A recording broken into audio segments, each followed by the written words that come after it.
Hey there, vintage comic fans. This is Fens the Spook, coming at you from the swamps of the south. Just wanted to get a video going to kickstart the channel. This will be a channel mostly dedicated to comics, comic collecting, mostly showcasing my collection, things I've bought, traded for. I might go over a review if I buy something off eBay, or if I just get a really good deal, kind of showcase that. So anyway, this will be the first of the video, so welcome to the channel if you're just finding this randomly on YouTube. I guess you can call it a comics retrospective. I don't really collect modern, it's mostly vintage, it's mostly horror. As you'll see here, this is a good sampling of the stuff I'm interested in. So I thought we'd start off with a topic everyone's got an opinion about one way or the other, CGC. These are my CGC books. I only have about 4 of them. You're going to see them all here. I don't submit. I find it to be too expensive. I find the turnaround time to be way too long, and the prices for expediting it, again, I don't know. It's not my thing. It's not to say that it's bad at all. I mean, obviously, I like the way they look in the slab, and I certainly don't mind purchasing them once they've been graded. But I personally don't submit. And when you do buy CGC, it's always you're always paying a little bit for the slab and the grade, of course. So you're getting a little extra there. So they're hard to get a good deal on when they're CGC'd. But anyway, so here we have the Witching Hour #1. It's the first issue of the Bronze Horror title, Witching Hour from DC. It started in 1969. It is the first appearance of the 3 sisters, Mildred, Mordred, and Cynthia. They are from they most recently appeared in the Sandman comics, I believe, so you might recognize them from there. But they're kind of treated like the hosts of the book, similar to the Witch and the Crypt Keeper and stuff from the EC comics. The glare on these is really tough. I've actually shot this video 2 or 3 times because I just can't get the glare down enough to where I'm happy with it. But hopefully you can see the image there, the green witch kind of like sitting over the city. This is kind of a very common theme with the Witching Hour covers, early Witching Hour covers anyway. A witch kind of lurking on a high ground, kind of overseeing her victims. I think this is just one of the greatest covers in DC horror history. Very spooky, very Halloween, very classic. It's a Nick Cardy cover. Not really sure. Forgive my ignorance. Not really sure who he is beyond the guy who drew the Witching Hour covers early on. So some great work there. And Alex Toth, Neil Adams on the interior. Excuse me.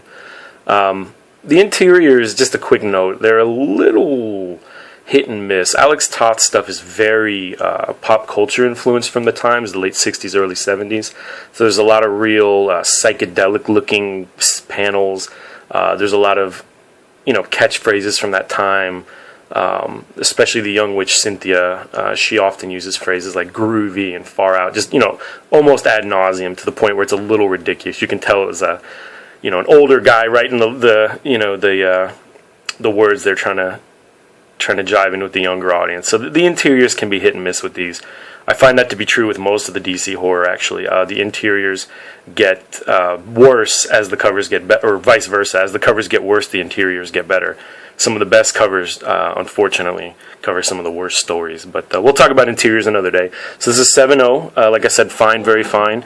Try to give you a little bit of close-up there. The glare is really brutal. But I don't know. I mean, it looks like a solid 7 to me. In fact, I would probably have asked for an 8 or hoped for an 8, if I'd submitted this myself. Here's a quick peek at the back. The problem with CGC, though, is, you never know what the inside was or what the reason they gave you the grade they gave you. They don't tell you unless you want to pay for the grader's notes. But, solid 7. Again, probably would have thought it was maybe an 8. I don't see anything glaringly wrong with it at all. It's a real good-looking book. So, that's the first one, Witching Hour #1, first appearance of the 3 witches. Next up is, unfortunately, probably my least favorite, but, I'll kind of tell you why in just a second. But it's House of Mystery 179, one of the titles I collect heavily. It is a 7.0, so again, a fine, very fine. I would call that mid-high grade. Some people would call it mid-grade, but it's getting into the good stuff. When you go above a 7, you really start paying for it. 8s get to be quite expensive, and beyond there, obviously, it gets exponentially more expensive. Especially with these old Bronze Horror, they're quite hard to find in really good shape. But what we have here is a Neil Adams cover. You've got Old Witch on the cover. Again, I'm kind of into witches. There's young kids over here crowding behind the railing there. That's kind of a theme you're going to see in the House of Mystery covers if you ever collect them, or maybe, if I do a video just on them. The early covers always seem to feature a group of kids kind of cowering in the corner watching some spooky or horrible scene happening. It's something I at first kind of associated with Neil Adams, but it's actually, kind of just the early House of Mystery style covers. They're really cool. Something about it really appeals to me. But this particular cover, I don't know. I mean, it's good, for sure, but it's not Witching Hour #1 good. The colors are good. The reason I bought this particular issue, because it's kind of just out of nowhere, is it's the first Bernie Wrightson professional work. So if you're a fan of Bernie Wrightson, this issue would have some, significance to you. If you're not, it's kind of just an early House of Mystery issue. This is the first DC comic that Bernie Wrightson was published in, I believe first comic. It's not the first appearance of Bernie Wrightson, however. He actually has a fan letter that he wrote into one of the Creepy from the Warren magazines with a drawing. It's in issue 4 or 8. It's kind of tough to find. So anyway, that was his first appearance, so to speak, but this is his first professional work. Again, it's not a Bernie Wrightson cover, it's Neil Adams. This issue actually contains some Otto Binder stories, or Binder, however you say it, which is kind of odd. He's a Shazam writer. That's mostly what he's known for. This one also contains a Sergio Aragonés one-page kind of panel thing. I'm not crazy about Sergio Aragonés art, especially in a horror book. It really doesn't meld. He's good in Mad, and Gru and things like that, but I feel like it was really out of place in House of Mystery. So, not going to knock the guy, but I just feel like his art didn't belong in this book. But again, it's just a Bernie Wrightson first appearance, so to speak, in DC. The reason I don't really like this so much, other than that, again, it's really not a standout issue, is that, I don't know if you can see it, but I've got some scratches along here, a little white kind of, I don't know what you'd even call it, just 2 white marks right here, like almost someone took a steel brush and kind of scraped it. And what happened there was I was a little bit of a noob to CGC, and I took this to a con in hopes of like trading it for something or other, and I just had it in a canvas shoulder bag, and nothing else was in it. And at the end of the day, as maybe you can see, maybe you can't, but there's scratches all over this plastic. So that's kind of one of the things about CGC. You have to be careful of the plastic scratch very easily. So for you guys new to CGC out there, be careful. You keep them in the bags they give you. So yeah, a quick look at the back again. I'm not really sure why 7. Again, I look at this and I think 8, maybe even higher. It's a beautiful, beautiful copy. There's the back. Again, just absolutely gorgeous. So I don't know. Maybe I'm an overgrader, but this looks way better than a 7 to me. I mean, the difference between a 7 and an 8 doesn't sound like much, but it's quite substantial. And if I, unfortunately, if I wanted to get that slab cleaned up, I'd have to resubmit it, and then you could potentially get regraded, and it, could come back even worse. You never know with these guys. The next one here is House of Mystery 174. This is probably my favorite of the CGC books. It's a 7.5, so it's a very fine minus, graded a little bit higher than the others, which is odd because, again, I'll try to bring it in closer, but the corners have a little bit of abrasion, right? I mean, just very obviously, and I certainly feel like the other books have a cleaner appeal to them, but this cover just absolutely knockout iconic. This is House of Mystery 174, like I said. This is the changeover to what they call the mystery format, or what I think most people would call the horror format.